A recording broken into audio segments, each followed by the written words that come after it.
आप बहुत परेशान लग रहे हैं और इस वक्त आप यहाँ गंगा नदी के किनारे क्या कर रहे हैं? आपको देख के मालूम होता है जरूर आप किसी गहरे दुख में हैं और शायद आप कोई गलत इरादा लेकर यहाँ आए हैं। मैं आपकी भावनाओं को समझ रहा हूँ, इसीलिए मेरी आपसे हाथ जोड़ के विनती है, आप यहाँ से अपने घर लौट जाइए। अपने घर जाके आराम कीजिए, अपने आप को समझाने की कोशिश कीजिए।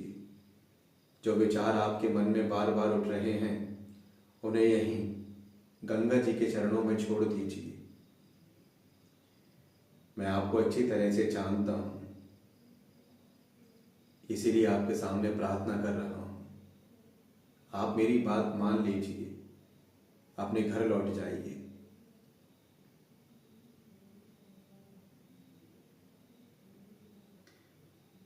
मेरा नाम गजाधर है। आप ही की बेटी सुमन का विवाह मेरे साथ हुआ था। जब हमारा विवाह हुआ था तब आप वहाँ नहीं थे, कहीं और थे। ये बात मुझे बाद में मालूम लगी। मैंने आपसे मिलने की भी कोशिश की थी पर मुलाकात नहीं हो सकी।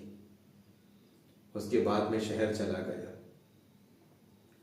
मुझे मालूम है आपको मेरी ऐसी हालत देखकर और अपनी बेटी के बारे में सोचकर बहुत दुख हो रहा होगा, लेकिन मैं आपसे सिर्फ इतना ही कहना चाहता हूँ, जो किस्मत में लिखा होता है अक्सर हमारे साथ वही होता है।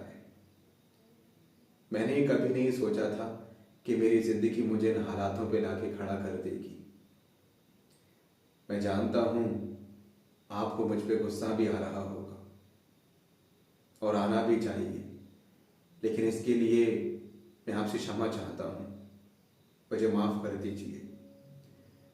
मैं तो अपने पापों का दंड ही भोग रहा हूँ।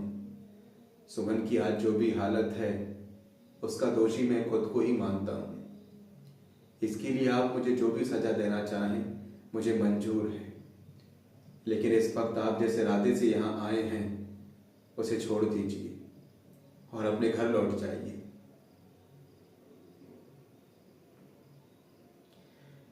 मैं अच्छी तरह से जानता हूं कि मुझसे बहुत बड़ी भूल हुई है और इसके लिए मैं बेहद शर्मिंदा भी हूं। आज सुमन की जिंदगी मेरे कारण से ही बर्बाद हुई है, लेकिन अगर ये बात मुझे पहले से पता होता तो मैं ये गलती कभी नहीं करता। सुमन बहुत ऊंचे घराने की लड़की थी, लेकिन मेरे ही कारण उसे गलत रास्ता चुनना पड़ा। अगर मैं उसकी अच्छे से देखभाल करता, उसका ख्याल करता, उसका ध्यान रखता, उसे ताने नहीं मारता, तो वो मुझे छोड़ के कभी नहीं जाती। एक दिन हम दोनों के बीच में झगड़ा हो गया और वो मुझे छोड़ के चली गई। उसके बाद मैं भी उसे छोड़ के चला गया। यही मेरी सबसे बड़ी भूल थी। अब हालात ऐसे हो गए हैं कि वो भी भटक रही है और मैं भी दर दर भटक रहा हूं।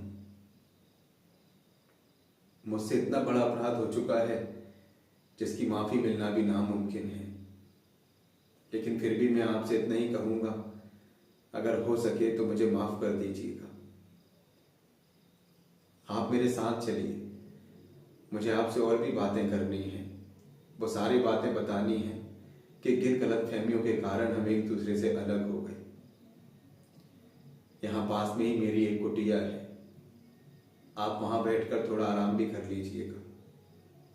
चलिए।